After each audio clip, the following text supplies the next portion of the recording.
শালার মোবাইলটা ভেঙে গেল।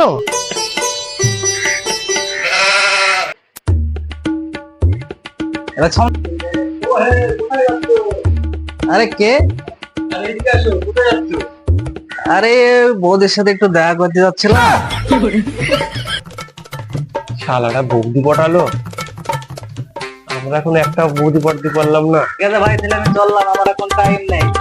আরে এত ব্যস্ত কিসের, আসো তো, দরকারি কথা আছে।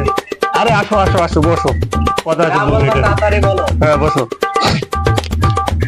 ঠিক আছে ভাই, বলো কি বলো, তাড়াতাড়ি বলো। এত সেজে গুজে কোথায় চললা? গলায় চেন, চোখে চশমা, রোদে। আরে ভাই বলে না, বৌদি দেখেছে এত খাটা খাটনির পরে বৌদি একটা ফোন করলো, সেই ফোন কলে দেখি আবার রোদ গরমে যেতে হচ্ছে। শালাটা বৌদি পটালো, আমরা এখন একটা বৌদি পটাতে পারলাম না। তা তোমার জন্য একটা মেয়ে দেখলাম আমি। কি বলো? হ্যাঁ, অত সস্তা নাই, কোন শালা আমার বিয়ে দিতে পারবো না। বিয়ে করলে ওর বৌদি রে করবো। চললাম আমি। মালটা বৌদির পেছনে পাগল।